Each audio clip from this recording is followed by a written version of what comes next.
Hello friends, स्वागत है आपका IT online smart study YouTube channel पर। दोस्तों, आज के वीडियो में आपके लिए यूपी जो सुपर टेट होगा हमारा, उसमें एक विषय है हमारा पर्यावरण एवं सामाजिक अध्ययन। उसके अंतर्गत पहला चैप्टर है हमारा पृथ्वी की संरचना या आंतरिक संरचना। उसके बारे में अध्ययन करने वाले हैं। हालांकि पेपर अभी दूर है, इसलिए हम धीरे धीरे से स्टडी स्टार्ट कर रहे हैं। चैप्टर वाइज स्टडी करेंगे हम सिलेबस के अकॉर्डिंग, ठीक है। तो इस वीडियो में मैंने पृथ्वी की आंतरिक संरचना से कुछ थ्योरी ली है इम्पोर्टेंट, और उसके हिसाब से टेस्ट रखा है, ठीक है। तो आप पूरा वीडियो अंत तक ध्यान से देखिए, आपको काफ़ी इन्फॉर्मेशन मिलेगी और पूरा चैप्टर क्लियर हो जाएगा। वीडियो में आगे बढ़ने से पहले अगर आपने इस चैनल को सब्सक्राइब नहीं किया तो सब्सक्राइब कर लीजिए और बेल आइकन को ऑन कर लीजिए, जिससे कि आपको सभी नोटिफिकेशन मिलती रहें। साथ ही साथ वीडियो को लाइक करके अपने सभी मित्रों के साथ शेयर ज़रूर करें। चलिए आज की वीडियो शुरू करते हैं। ये बिल्कुल मैंने हैंड रिटन नोट्स तैयार किए हैं। तो इस सुपर टेट 2020 का ईवीएस एंड एसएसटी यानी कि पर्यावरण एवं सामाजिक अध्ययन का जो सेक्शन है, उसमें हमारा पहला चैप्टर है पृथ्वी की संरचना, ठीक है। समझते हैं पृथ्वी की संरचना क्या होती है। तो भूवैज्ञानिकों ने बहुत से स्रोतों की मदद से पृथ्वी की आंतरिक संरचना का अनुमान लगाया है, ठीक है। जो भूवैज्ञानिक होते हैं उन्होंने बहुत सारे स्रोतों से पृथ्वी की जो आंतरिक संरचना होती है उसका अनुमान लगाया है। जैसे कि स्रोत कौन कौन से हैं। पहला है प्राकृतिक स्रोत, दूसरा है अप्राकृतिक स्रोत। प्राकृतिक स्रोत कौन कौन से होते हैं, जैसे कि ज्वालामुखी उद्गार से, ठीक है।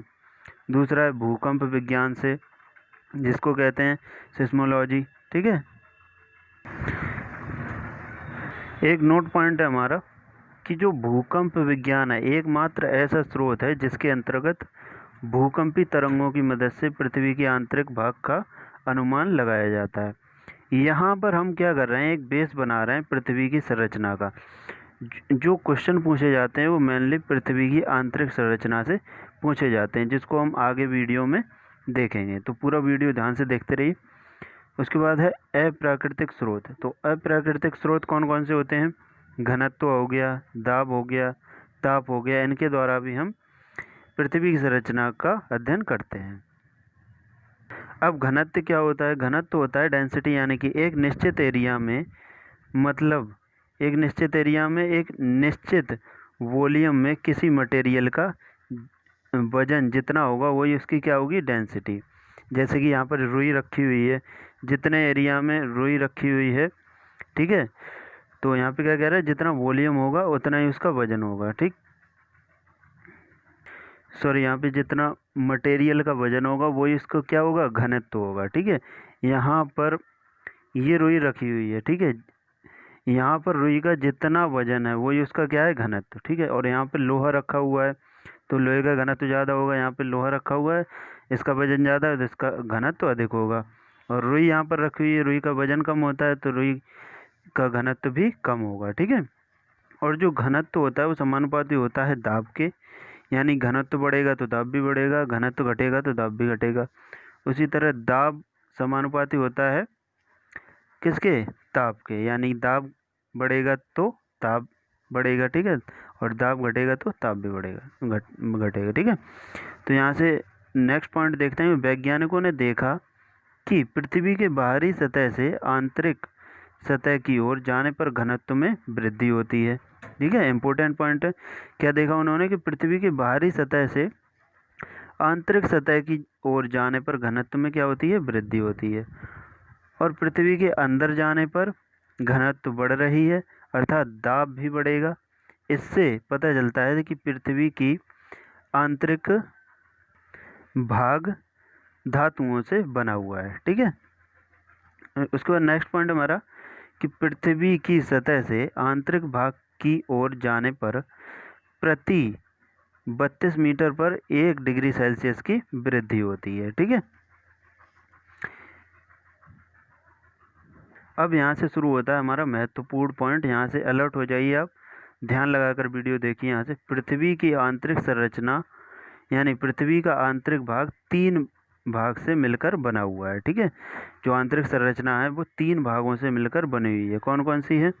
पहला है क्रस्ट, जिसको हम भूपर्पटी कहते हैं। दूसरा है मेंटल, तीसरा है क्रोड। तो एक एक करके देखते हैं सभी। क्रस्ट क्या होता है? ये ठोस परत पृथ्वी का सबसे बाहरी भाग होता है। ठीक है, जैसे कि चित्र में देख सकते हैं आप, ये क्या होता है? सबसे ऊपरी भाग होता है क्रस्ट। ठीक, बाहरी या ऊपरी कह सकते हैं। उसके बाद क्रस्ट की मोटाई महासागरों और महाद्वीपों पर अलग अलग होती है। महासागरों में कम और महाद्वीपों पर ज़्यादा होती है।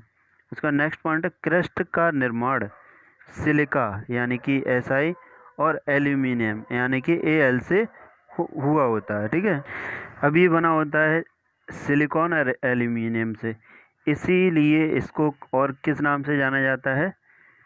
सियाल। ठीक है, यानी कि SI और Al, तो वहाँ से इसका नाम सियाल भी पड़ जाता है, इसलिए इस परत को सियाल नाम से भी जाना जाता है। ठीक है, उसके बाद में इस परत को लिथोस्फीयर भी कहते हैं। क्या कहते हैं? लिथोस्फीयर। इसके जो अन्य नाम हैं उनको आप हाईलाइट कर लीजिए। ठीक, उसके बाद में इस परत का घनत्व 2.75 से 2.90 तक है। ठीक है,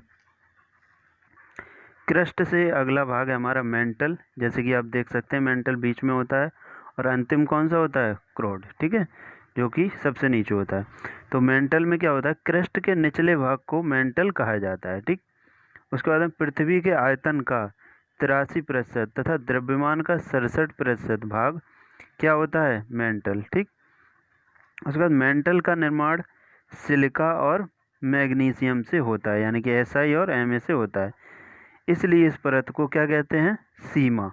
ठीक, ये नाम हो गया, हाईलाइट कर लीजिए, हो सकता है एग्जाम में पूछा जा सके। ठीक, और इस परत को पायरोस्फीयर भी कहा जाता है। इस परत का घनत्व 2.90 से 4.75 तक होता है। ठीक, इसके बाद ये इम्पोर्टेंट लाइन है, इससे ही वाइट ऑफ द अर्थ कहा जाता है। ठीक, नेक्स्ट हमारा क्रोड, नेक्स्ट और लास्ट हमारा जो भाग होता है पृथ्वी का। तो क्रोड क्या होता है? मेंटल के निचले भाग को क्रोड कहा जाता है, या पृथ्वी के सबसे निचले भाग को, या मेंटल के निचले भाग को। ठीक है, तो सबसे ऊपर होता है हमारा क्रस्ट, उसके बाद होता है मेंटल, उसके बाद क्रोड, यानी मेंटल के नीचे क्रोड, यानी मेंटल के निचले भाग को क्रोड कहा जाता है। ये भाग पृथ्वी के निचले मेंटल से पृथ्वी के केंद्र तक होता है। ठीक, इसका निर्माण मुख्य रूप से निकेल यानी कि Na और लोहा यानी कि Fe से बना हुआ होता है। इसलिए इसलिए इसे क्या कहते हैं? निफे परत कहते हैं। ठीक है, यहाँ पे कट गया, निफे परत कहते हैं इसको।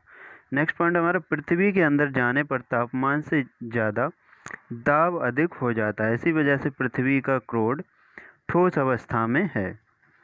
इस परत को और किस नाम से जाना जाता है? बैरोस्फीयर। ठीक है, ध्यान रखिएगा, बैरोस्फीयर नाम से जाना जाता है। उसके बाद में इस परत का घनत्व 11 से 13 तक होता है। ठीक है, यहाँ पे आप चित्र देख सकते हैं, ऊपर क्रस्ट जिसको हम सियाल भी कहते हैं। ठीक है, और लिथोस्फीयर भी कहते हैं, मेंटल जिसको हम सीमा कहते हैं और उसे पायरोस्फीयर भी कहते हैं, और लास्ट है हमारा क्रोड जिसे हम निफे भी कहते हैं और बैरोस्फीयर भी कहते हैं। अब हम देखते हैं इम्पोर्टेंट प्रश्न जो कि आपकी परीक्षा में आने के लिए महत्वपूर्ण हो सकते हैं। जैसे कि ऑस्ट्रिया के भूवैज्ञानिक स्वेस ने पृथ्वी की आंतरिक संरचना को 3 परत सियाल, सीमा और निफे के माध्यम से समझाया था। ठीक है, इम्पोर्टेंट प्रश्न है, ध्यान रखिएगा।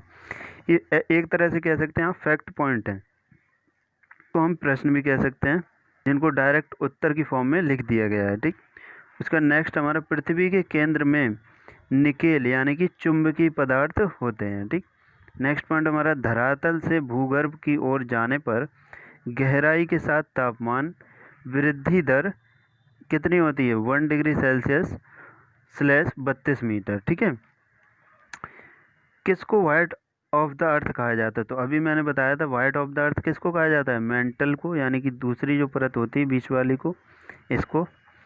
उसका नेक्स्ट हमारा, मेंटल में किन तत्वों की प्रधानता होती है? तो सिलिका और मैग्नीशियम। उसका पृथ्वी के कोर में किस पदार्थ की प्रधानता होती है? तो लोहा और निकल की। उसका भूगर्भ में तापमान वृद्धि का कारण होता है, तो दबाव, रेडियो सक्रिय पदार्थों का विखंडन। ठीक है, तो ये था हमारा जो हमारा सुपर टीईटी है उसका सामाजिक अध्ययन और ईबीएस का पहला चैप्टर। आई होप आपको क्लियर हुआ होगा। ऐसे ही हम धीरे धीरे स्टडी करते रहेंगे, एग्ज़ाम आने तक हमारी काफ़ी स्टडी कंप्लीट हो चुकी होगी। दोस्तों, अगर नोटिफिकेशन आता है, जैसे परीक्षा का नोटिफिकेशन आता है, तो 1-2 महीने के अंदर ही परीक्षा करा ली जाती है, जिससे कि हमें इतना समय नहीं मिल पाता कि हम अच्छे से तैयारी कर सकें। तो अगर अभी से तैयारी करेंगे तो हमारी एग्ज़ाम तक बहुत अच्छे से तैयारी हो जाएगी। आई होप आपको ये वीडियो अच्छे से समझ में आई होगी। वीडियो अच्छे से समझ में आई हो तो वीडियो को लाइक करें, अपना फीडबैक ज़रूर दें हमें, जिससे हम और सुधार कर सकें वीडियो में। और वीडियो को ज़्यादा से ज़्यादा शेयर ज़रूर करें, लाइक करें, शेयर करें, कमेंट करें, सब्सक्राइब करें। Thanks for watching.